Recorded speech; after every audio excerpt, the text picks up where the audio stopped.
Hey, everybody. Happy Sunday evening and welcome into our latest TDR Small Cap Sunday podcast. I'm your host, Shad Dales. Another week where we highlight 5 specific small cap stocks that you may not be aware of that have big upside potential, that are producing real revenue dollars that we think will grab your interest. I hope you enjoyed a great week. I know in Canada you had your July 1st holiday and on Thursday in America with Independence Day, but here we are Sunday night giving you the content that you want and most importantly, information that you may not be aware of. So how do we do this? Welcome in TDR, lead financial writer and analyst, Bill McNarland. Happy Sunday evening. How are things? Things are great. Had a chance to go down to the Calgary Stampede. That was a great festival and party. Something everyone should How see once.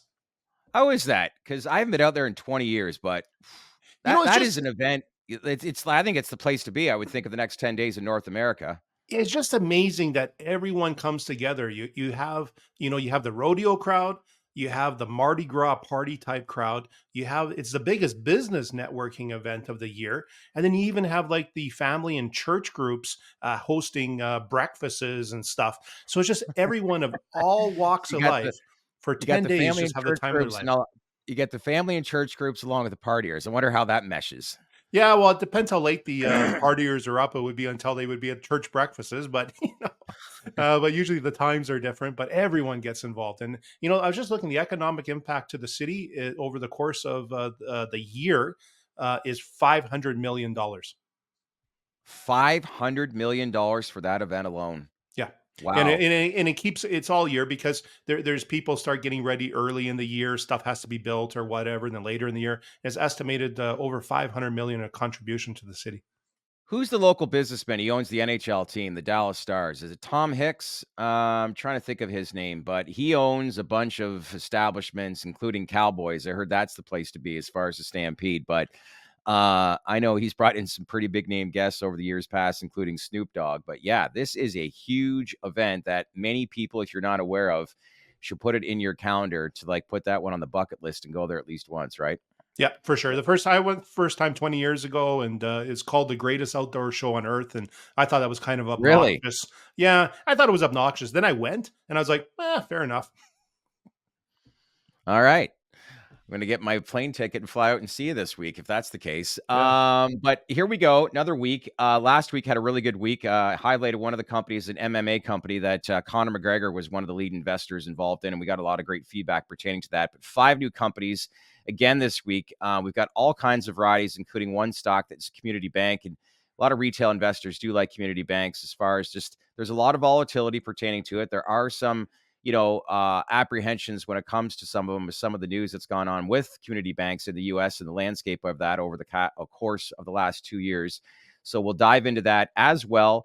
Our cannabis pick of the week, California player, Glass House Brands. So I'm curious to see what you learned from there because all that stock has done over the past 12 months is rise up over 110%. So it's definitely grabbed the interest of a lot of cannabis investors. But we'll jump into that. But first, before we begin, as a reminder, all views on the TDR Small Cap podcast and the guests on this podcast are purely opinion.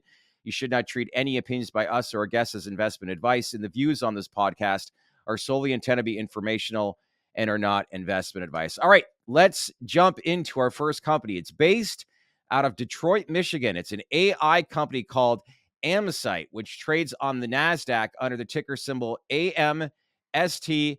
Current share price is $2.86. Current market cap is 7.2 million. Shares outstanding are 2.5 million. So really, really small amount of outstanding shares.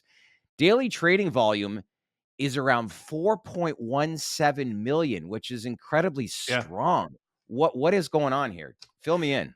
Yeah. So first of all, I want to look at anything that's AI. I'm super interested in AI. Yep. Last week we made an attempt, and the company we found out wasn't of interest to us.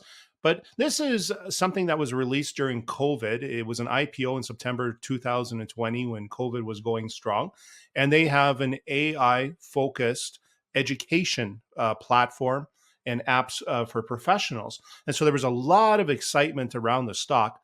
Yeah. And then it's come down. The excitement has been lost. But I went through it in detail, and I think there's something here to look at. Okay. So when you say there's something to look at, what stands out to you? Well, first of all, it's very interesting. The founder of the company has had a successful exit before. She Okay. founded a battery company in Detroit that was purchased by Dyson in 2015 for $90 million. So that was a point Wow. of interest. The second thing is the focus of AI powered online learning systems for college and universities is something where I really see the thesis working. I've had a lot of involvement in education as a student, doing some teaching. I also have kids that are in school. And I know that schools need additional revenue. They're Yeah. under pressure to have an online platform, but often the skill set inside of the university or the college is not there to build it. And so here, this group will partner with them, put together the courses they want. They'll Smart. help the teachers use AI, embrace AI instead of fighting it, put out good quality courses, and then they revenue split with the university. So when they approach the university, they're not asking for a huge check; they're asking for a success check. Do you think this So is the future? You think this is the future of education, with less and less students actually going and attending university facilities like in person? If you fast forward the next 10, 20 years? I believe it is. So right now, 15% of students are enrolled online. Personally, I'm always taking something for a course. I'm in a course right now in the UK that 100% of the students at a centuries old university are completely online with the program, and everyone meets online, chats online, and you do Yeah. your stuff. And so Yeah. I think this is the future. But I see the problem here. Universities, they don't have the skill set to do this on their own. Hmm. uh, getting an email reset from a university is hard enough, never mind trying to put together a program. So I really see where having a tech partner that can help you do this and monetize it is really smart. Makes sense. Okay. We've discussed in previous weeks when it comes to AI companies, it's all about managing your burn rate. So what are we seeing pertaining to this? Well, they have, so they have the potential of future revenue growth, not just from the university applications. They also put something out called Nurse Magic app, which is nurse spend 40% of their time taking notes, and so this helps them not only take notes but source information from the FDA about the drugs or other information that they have to have. And their revenue signups have been pretty quick. This app has been out for 14 days and they had 1,100 people sign up. So they have Wow. some revenue growth. So that's the first thing when we're looking at burns. We want to see, is there a potential for the growth to come? But let's remind ourselves the market cap here on the chart is 7.2 million.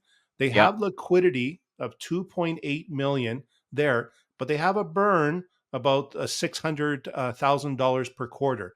So right now, the way it looks, they have 12 months if revenue doesn't grow. But I think there's some options here that they can bring to the table to be able to make this a going concern long term.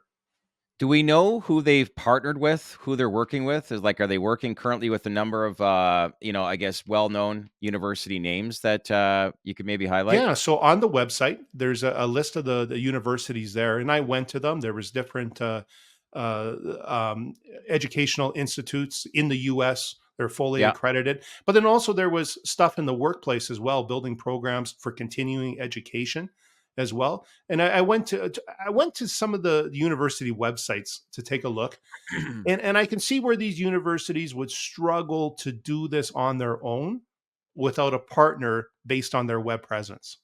Hmm. And so I could see the application here. So the next big question we got to ask is what happens over the next year? What are the paths Right. potentially? So if the company's debt free, they could raise some a bit of debt. They could increase their revenue very quickly, potentially. That could be one path or a combination. But I think there's also the potential here that this could be a takeout target Hmm. because we looked last week at a company that had about a similar market cap that had no strategic plan or nothing. Yeah. This company, it's hard to create something of value. And Yeah. there's always companies that are looking that once something is monetized and you get users and things are working, that I think potentially is a target. So the other option too, they could raise a little bit more equity, but their stock is down. But this is something when you're past the point of development and you have things working, that catches my attention. Well, I was down at the AI conference in Toronto, Canada, as I said last week, called Collision. And what I've learned is that how do you separate an AI company with a burn rate versus, say, that's raised money versus, say, a company that, a good versus a bad, potential, not potential. Obviously, the common sense thing, regardless of what new emerging industry, and it all comes down to revenue. So, revenue has been somewhat steady, you'd say. $600,000, you said, as far as a burn rate per quarter, correct? Yeah, and so the revenue wouldn't have to increase a lot. The average has been about 570,000 over the last 2 years per year. Yeah. So it wouldn't have to raise a lot. And they have new products that just went into the marketplace. So I think there's some potential here that they could have a big revenue event. But with these companies in these stages, there's risk to investors. And it's Yeah. just trying to find a company that's less risky and has more opportunity. But one comment I'll make here, when you're looking for risk for AI companies, Yep. it's one thing to have an idea. Execution is very difficult. So Yep. this company, they've actually executed. They've come out with products to markets. They have new products. They've actually successfully executed. And I'm very interested in companies that have founders that have successfully exited previously. Well said. Any near-term strategies that the company will focus on over the next year to, I guess, stay in business and to expand? I think this Nurse Magic app is really intriguing. There's so many nurses in the U.S. That need help in this area. Yeah. They've had a lot of signups in 2 weeks. It was more, I believe, than they expected in the press release that came out a couple days ago. So I think this is an area of tremendous potential growth for them. I can't believe the average daily volume that this stock is trading, 4.17 million. Where is that coming from? Like, Well, what am I missing here? everyone was really excited in COVID. Remember, at the peak of COVID, anything that was supplying an opportunity for people not to be face to face had a lot of excitement about it. So probably There was too much excitement, and we've seen yeah. this before, right? Oh, I saw a penny stock. I forget the name of it. It was a 30-cent stock and it raced to $17. $17 during COVID. And anyways, we all know like there was a lot of early on COVID stores, IPOs that just went through the roof that pertain to this new world because there was so much uncertainty. But like any penny stock, proceed with caution. So anyway, a lot of upside potential in emerging industry. We know in these spaces, obviously, when you have great IP, the big conglomerates will come in and buy out. And like you said, there is a CEO that's running this company that's already had a successful exit. So, moment of truth, would you own this stock? I'm interested in owning AI stocks, but I know there's tremendous risk. So we looked at one last week. I knew that wasn't of interest. There was no strategic plan. But let's say I decide to go buy Nvidia. I could lose 20 to 30% of my capital in the next 10 days based on the volatility. So Yeah, any AI stock company or yeah, related is going to be a lot of risk. So I like this. There's a lot of volume potentially that could cause a pop. The second thing is, the founder. I am really intrigued by that story. They've done execution already, so I would cautiously buy this as one, an AI stock I'd be interested in. But probably maybe I'd take a quarter position instead of my whole position. It falls down a yep. bit, I buy a little bit more. But I would be cognizant of the fact that anything with AI is going to have tremendous volatility and risk. But I would accept that. All right, those for checking in. Again, this is the TDR Small Cap Sunday podcast. I am your host, Shad Dales, along with TDR lead financial writer and analyst, Bill McNarland. One company down and four more companies to highlight. So let's jump into company number two, which is a community bank based out of Ames, Iowa, called Ames National Corporation. Trades on the NASDAQ under the ticker symbol ALTO. Current share price, $20.16. Market cap is $181 million. Shares outstanding are 8.9 million. Bill, as I said off the top, this is a community bank, and community banks, in a lot of ways, good or bad, have made a lot of news with the last 18 to 24 months, given the current status of the American economy. So, what can you tell us about this company? First of all, I love them. I love community banks, and it's so different from many countries that just have large national conglomerates. Yep. I just find them fascinating. And, I'll give you an example. In the US, there's 4,000 of them. 97% of the banks are community banks in the US, but most of them are micro caps, the ones that trade. So there's 422 of them that are dividend paying micro caps. And so it's good That's for us to wild. look. Yeah. 4,000. No, 422. Yeah, Or but sorry, I thought you said 4,000 companies. A lot of them aren't publicly traded, but the yeah, ones that yeah. are, most of them are micro caps, and they pay Mhm. dividends mostly. So it's really So, intriguing area to look. what would you say is the biggest difference between, say, a community bank versus, say, a national bank? Yeah, so the big, large conglomerate banks have multi lines of business Yep. across the country. So it's a lot of times there's investment banking, there's proprietary trading. So they're in all kinds of different things. Community banks typically are in the community. I think this one's a perfect representation. They have 6 brands, 11 communities, 18 branches. The decisions are made local. The lending's in the area. It's very conservative. There's no investment banker and proprietary trading on their balance sheets. So it's just a very um, old school type business Yep. that I'm very intrigued by. And we'll take a look at the different things you need to analyze to decide whether or not it's one you should collect and own or not. Yeah, like, is there different ways on how they monetize and basically create money? Like, give us an example when it comes to purchasing a home versus a community bank versus, say, or this bank in particular versus, say, a national bank. Is there differences, and if so, how? Yeah, so these businesses, they're a spread business. They're taking in deposits and they're lending it out as conservatively as they can to collect the spread in between. And they have options what to do with the deposit money they get. Some put deposits in at the Federal Reserve, some invest in treasuries and such, and some lend out to mortgages and such, and have a collection like that. That's the use of the proceeds of the capital of the deposits. Where when you come to large organizations, sometimes the capital is used for different areas, which sometimes can be more risky. We see Right. larger groups fail, and Yeah. sometimes can produce a higher return on equity. But this is very old school type banking traditionally with most of these. One last thing before we go to the charts I want to ask is based on analysis, what is one more key thing that you would watch for and closely when it comes to community banks? We have to think, what when banking goes wrong, what are the reasons? And if you ever saw the movie A Wonderful Life, it kind of highlighted it. There was bad investments made at the bank, and then people found out, and there was a run on deposits.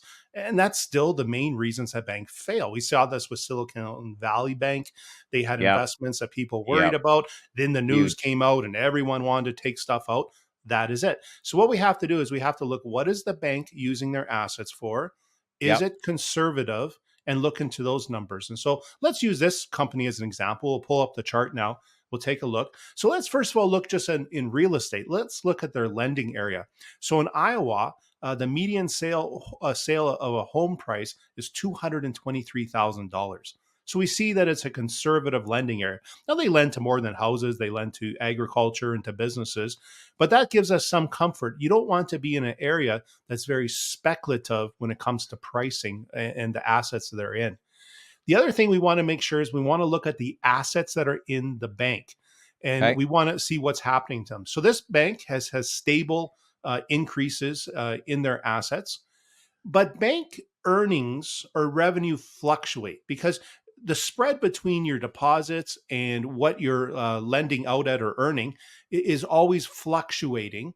And so maybe you have a mortgage that's locked in at 5 years, but your deposit Yep. rates went up. So then you're going to have a skinnier revenue and income. And this is going to fluctuate year to year. Um, Yep. the one variable we want to look at is we want to look at defaults. So this one, banks will make an allowance. That's when they think something is going wrong. And the other one is we want to look at actual charge-offs when banks actually did lose money. So in 2023, they were concerned about 1.3% of their assets, and they had actual losses on 0.02%. So this is Mhm. very important. So that shows security. So you buy these banks generally for dividends. So the dividend yield of this bank is 5.35. But what we want to look at is we make sure that that dividend is well covered with cash flow. So they gave shareholders 9.7 million in dividends, but they It's had free healthy. cash flow of 10.6. So we know Wow. that there's a spread there. So this is how we analyze a community bank. It's different from how we analyze other companies, but this is the process we'll use going forward on the show. Be interesting to see how that American economy, and as far as real estate, I know residential, there was certain precautions that were put back in the 2008 crash, but I think there's a lot of question marks pertaining about commercial real estate with a lot of these leases now expiring within the next 6 to 12 months, and that's going to be telling to say the least. But that's a healthy dividend that they're producing right now. Yeah, the stock is actually up, as we can see on this chart here. We had an opportunity to buy it in the fall, and probably the dividend we would have received would have been about 7.5% going forward. Wow. But the stock has went up. But this is something of interest for sure to follow these community banks. All right, moment of truth. Would you own this stock? I would, and I don't see a need to go all in on one community bank. I would like to own a collection of community banks with strong balance sheet, low defaults, and that they're covering their dividends. And so we're going to start talking about this more and more on the show, highlighting them. And eventually, I'm going to end up with a collection of these.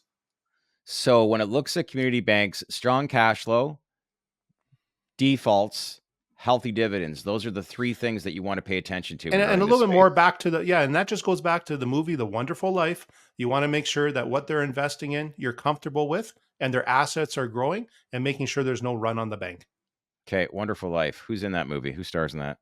I don't know, but it's always on the background every year at Christmas time, and I thought it was interesting that that's that old. And fair enough, it could be a hint for a proper bank analysis. All right, so if we're doing more of these, homework for this week for me, I'll watch that movie. All right, so we got two check marks, green check marks here tonight. Let's go now and move to company number 3. It's a telehealth company based out of Boston, Massachusetts. It's called American Well Corp, otherwise known as AMWL. They trade on the NASDAQ under the ticker symbol AMWL. Current share price is 30 cents. Market cap is 89 million. Current outstanding shares is 299 million. And daily trading volume is 1.4 million. So again, a healthy stock when it comes to daily trading volume. They IPO'd back at the hype. We keep on the COVID trend, but that was back in September of 2020. There was a ton of excitement. They IPO'd at $18 and ran to $35 for a $5.3 billion valuation.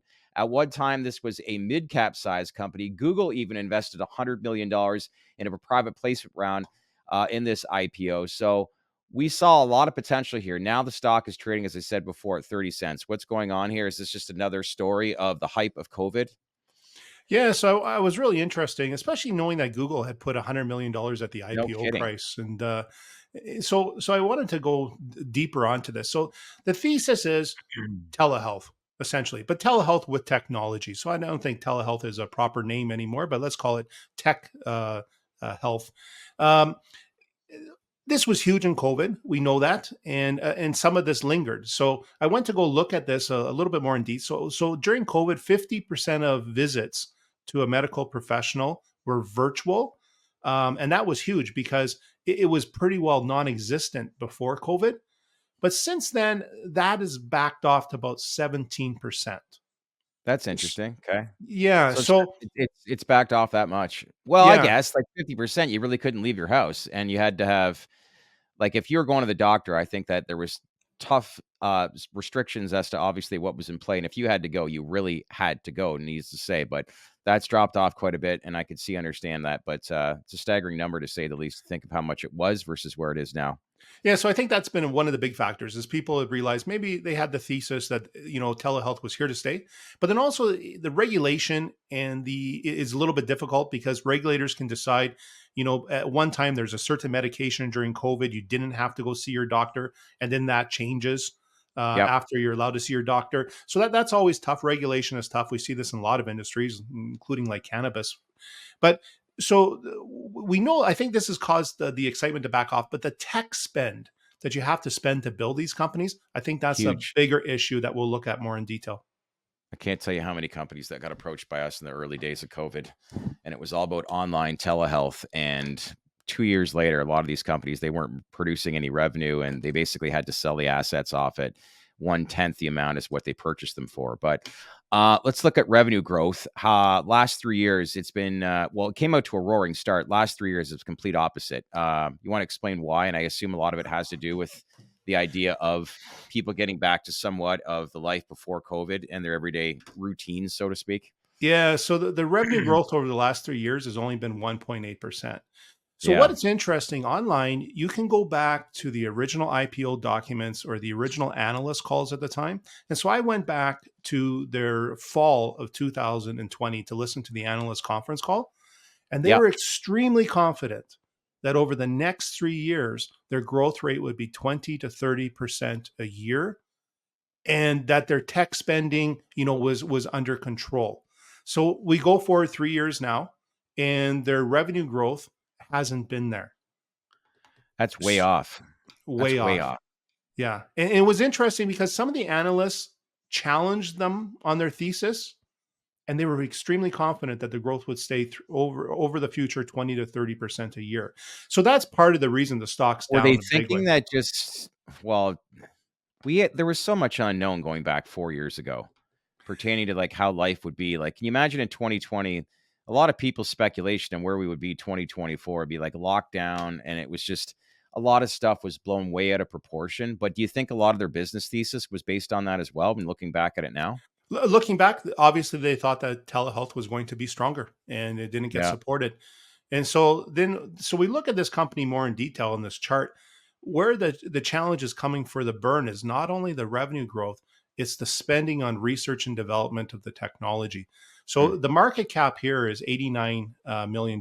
We see that, but they're spending 45% of their revenue every year on developing technology. And that was the average amount over the last 3 years. So building technology is very expensive, especially when you have, I've worked before, on some plans to build some tech builds out, and you always have delays. You have unexpected things to come.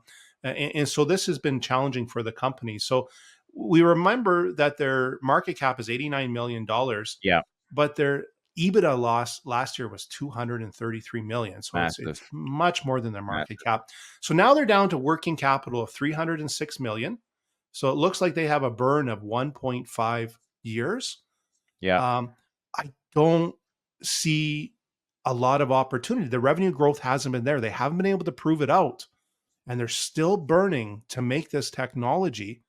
I don't see You them said put. 45 million annually right now is what they're doing last year, as far as, Oh, what no, they spent I was saying in they're the, spending 45% of the revenue that they take oh, in as a 45%, percentage. sorry, Yeah, that they take in over the last sorry. 3 years. So they're just spending, spending, spending, and that number is not coming down, and that's creating a huge loss in cash flow and a huge loss. We see it in their EBITDA. So I think they have a burn of maybe a year and a half, and I Mm. just don't see their thesis coming out. I listened to the recent analyst call from the last quarter. Um, it's kind of similar. They're presenting that they're coming out of it. There's a big future, but I just haven't seen them be able to execute that on the last 3 years. Yeah, to give people an idea too, these big pharma companies, when it comes to research and development, spend on average of like 15 to 18% on an annual basis. So, like, you can imagine, that's almost 3 times as much. Not quite, but twice as much, if not more. But that's a lot of money, to say the least. So, moment of truth. I guess before I get into that, what was the credit score as well for this company? Yeah, the credit score was a minus 6.3. So you can see they're in a crisis. Mm. Yeah. Moment of And it's, truth. I think I you got wouldn't, your yeah, yeah. I wouldn't own it because I think they're going to have to either dilute significantly, but the stock price is so low. So that's a challenge. I don't think they'll have the opportunity for debt. And I just don't see this playing out. So each week, as I've said before in the past, it's either on sale or a trap. This is a trap. Do not own this Yeah. stock right now. Yeah. That's my belief. When you look at something that was $35 at one point and it's now down to 30 cents, you think, wow, there's this huge upside potential, but proceed with caution. That's for And sure. the other encouragement that comes out of it, we've all made mistakes in investing. Even Yeah. Google made a mistake here. Yeah. So even large institutional groups that understand technology sometimes miss the mark. That's no small change. $100 million an No. IPO. But you can understand just investor confidence when you have something like that investing in something, which is probably why it roared from 18 to $35 at one time. But here we are today, 30 cents. So we've got our first red X. So should say 3 down, 2 to go. We got 2 green check marks along with 1 red X. Now time for our fourth company here this evening. It's a steel manufacturing company based out of Pittsburgh, Pennsylvania. And why not? It's called Ampco Pittsburgh Corp and trades on the New York Stock Exchange under the ticker symbol AP. Current share price 76 cents. Market cap is 14.95 million, and outstanding shares is 19.86 million. Daily trading volume relatively small at 82,000. Bill, this company's been around, as I looked at this, a very, very long time. Was established right before the great stock market crash back in 1929. However, you believe the real stock market has crashed since. You want to explain a little bit further on what you mean by that? Yeah, so they've survived a lot of ups and downs in their industry. Yeah. The stock is way down right now off highs. It's down all time almost 97%. But that they've had a lot of fluctuations up and down in the steel industry, and so we want to have kind of a process to see here: is this a trap or is this something that's pretty interesting? Okay, so let's find that out. A lot of high volatility. They've been around for what you said, almost 100 years. Stock has been way down. So does this company continue to like perform and actually stay or remain in business? So let's look at one time they were paying a dividend. Since that, things have changed. As we go to the charts and give a little, I guess, deeper into some of these numbers, what's the current working capital that they have? Yeah, so their working capital is 118 million, which is quite substantial compared to their market caps now down to 15 million dollars. What's intriguing about this business is this is high value, value add manufacturing with steel. So I like that. But they are always there's an input cost to their business. There's a sales price. A lot of those contracts are negotiated for years in the past, and Okay. sometimes there is going to be a narrowing of these spreads, and that's going to create some challenges. And sometimes the spreads get big of their profit spreads, and they do very well. So what I wanted to look at this company is like, well, if I was to purchase a steel company like this, is there a chance they're going to go bankrupt? So you ask a good question. What's their working capital? So I see that it's $118 million dollars, and they have compared to their market cap being very, very small. So the next question I ask is we want to talk about burn rate, right? We want to see, Okay. well, is that going to be an issue? They appear to be turning the corner. So Hmm. when I look at the last quarter, they have positive EBITDA. They have positive leverage free cash flow. So there isn't a burn currently. Okay. So that's really got my attention. And so then I go on to the analyst conference calls and I look forward and I see that their contracts for the future for revenue are strong and they're getting repriced to be higher. It looks like their input costs are getting better. So at the current time, when I look at it, I think there's a hangover in the stock because of what happened in the last couple of years. But it looks like this might be the time that they're turning the corner. And this has happened before, being a very volatile company, right? Yeah. It's kind of This in is and out, not up just, and down. yeah, them, other steel companies. We've seen this in different parts of North America. There's Yeah. high volatility. And when things turn and people start to get confident, these things recover very quickly. And even in 2017, like you brought out, they were paying a dividend.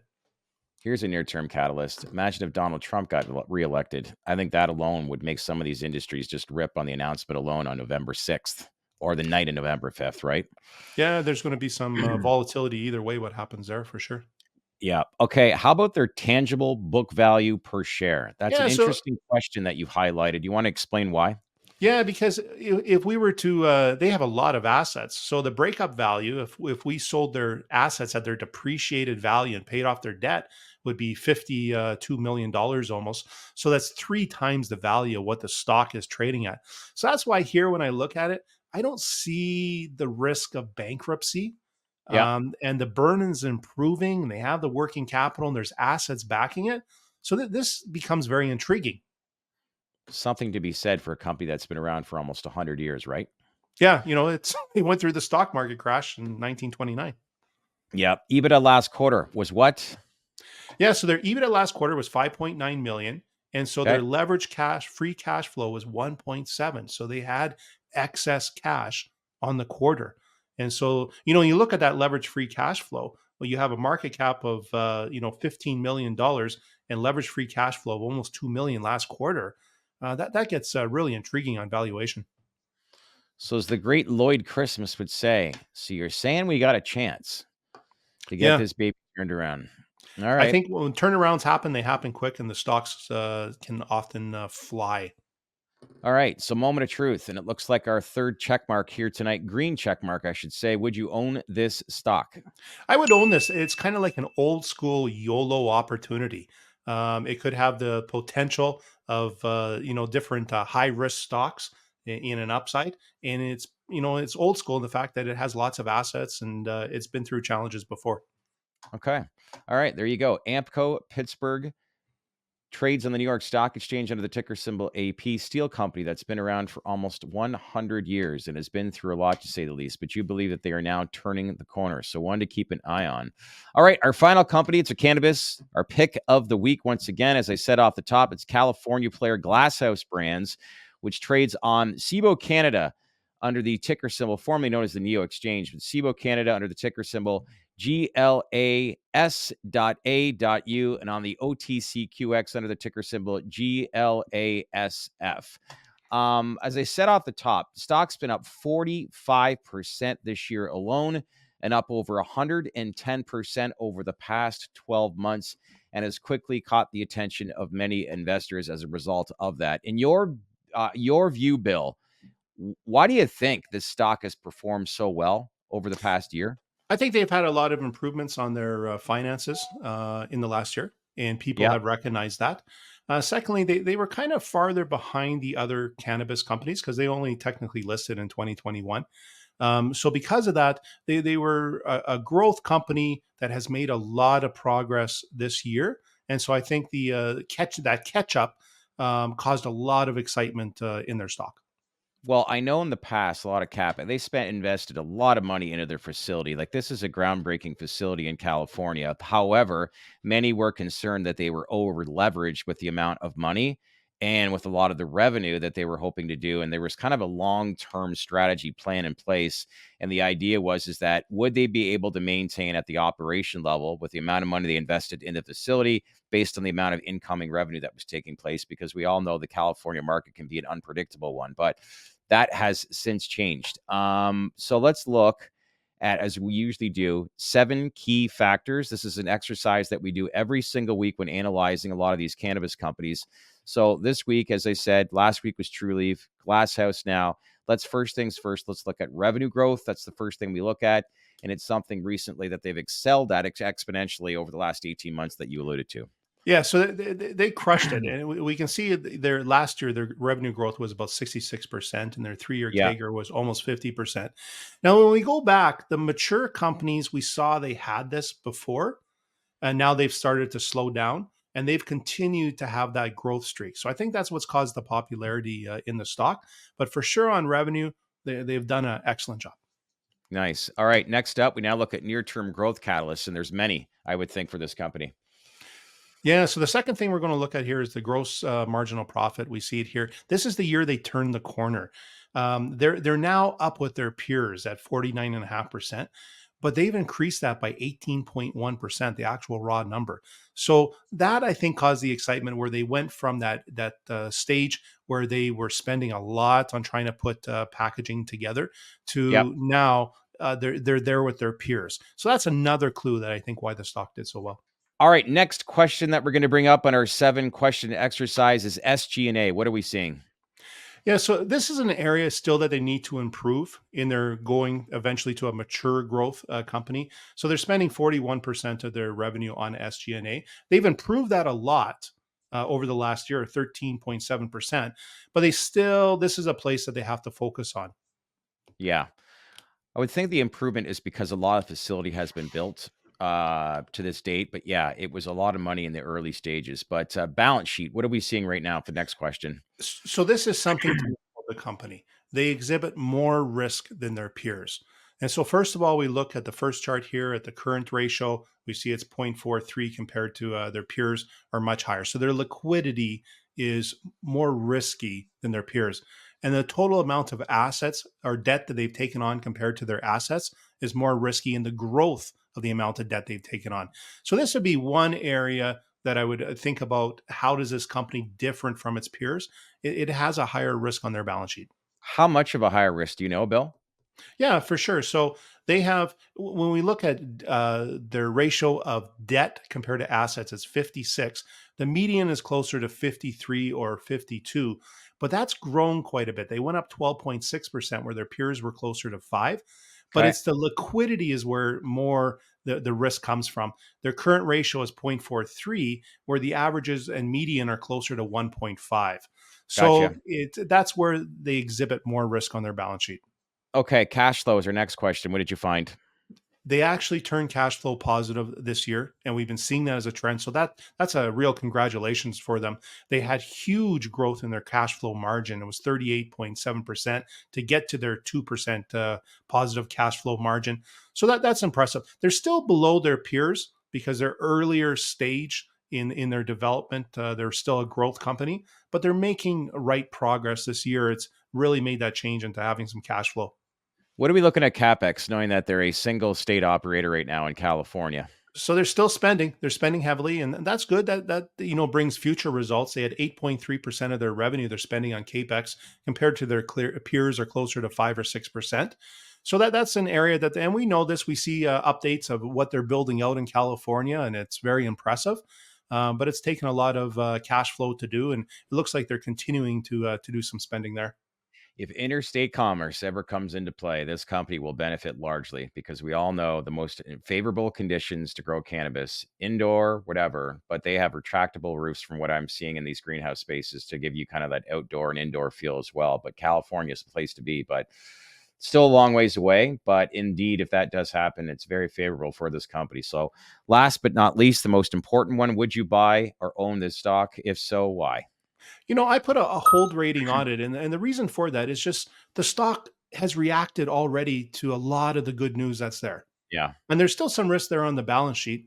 So if I was as an investor, I probably am. I'm watching the stock, interesting company, but this is probably not my entry point yet. Mm. So but there's still an upside here, with all the cannabis companies. But compared to its peers, I think it's had a lot of an excellent run already. Yeah. So I would sit on the sidelines for now. And if you haven't gotten a chance to do so, we're less than a month away from our latest earnings season. And I know you've launched a couple stories this week on things to look for. What were some of the highlights and some of the topics that you outlined on the dalesreport.com pertaining to that? So last week we had three stories. We had one, understanding gross marginal profit, SG&A, and EBITDA margin, and we compare all the MSO companies in the US and how they rank. This week we're going to continue on. We're going to look at capex. I also want to tackle a big one. What is adjusted EBITDA? We hear this all the time. What's included? What does that mean? And so my plan is every day next week we're going to have an educational story and a ranking of companies so you can compare. This will help everyone get ready for earnings season. You've mentioned that a couple times with adjusted EBITDA. You being an analyst for 20 plus years in other industries that you covered in, that's not something you really like. Explain to me like how I don't want to say this is new, but how a lot of companies do report an adjusted EBITDA versus other industries. And why do you think that is? It's used a lot more in cannabis. Um, I think, and also it's used a lot more when companies are growing compared to when Yeah. companies are established. Yep. And what it is simply you're saying, okay, there's a couple things that were expenses this year that aren't going to be in the future, so we're just going to not reflect on them. And sometimes it makes sense if you sell a business unit or something. Yep. That would make sense. But then sometimes some of the cannabis companies, I see them, they say, okay, we had legal costs this year regarding fighting regulations. So we're just going to ignore those costs we spent, because going forward in the future, I don't think we're going to have legal costs when it comes to our business focusing on regulation. This is a heavy regulated area. I think there's always going to be legal spending on regulation and how you're doing business. So some of the ones make sense to me. Some I step back and scratch my head a little bit, and so I'm going to make a list of the different ones that we have seen, the expenses, Yeah. and not necessarily be calling out different companies, but just making a list and seeing if they seem to be valid or not, and which one should be a little bit of caution and which one's not. And so I'm looking forward to doing some good work on this week. Yeah, and if you want to learn more about some of the stories that basically Bill has highlighted this past week and what's coming up this week, make sure to log on to dalesreport.com. We actually have the link for one of the stories here in the description of the YouTube video here today. So good job again this week, and hopefully everybody got some great feedback. Smash some like buttons. Give this man a like for obviously all the work that he does every single week. Any new companies that you want us to basically talk about and cover, let us know in the comments section below. Love to get your feedback.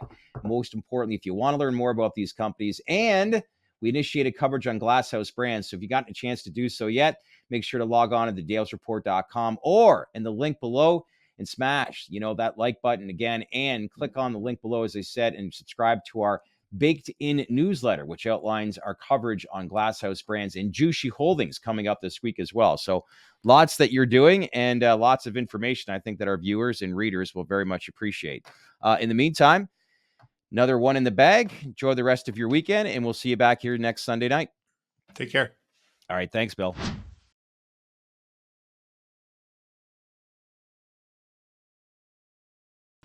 Hey, everyone. Thanks again for watching. Hey, we're humming along, and it's all because of you and the audience and community that we're building. So, again, make sure to smash on that like button and leave lots of comments. Who do we have up next? You let us know. Who should we interview? What companies? Is there anything you like? Is there anything we're missing? We're all here for you. Let's get on with each other and build this community for all of us to benefit.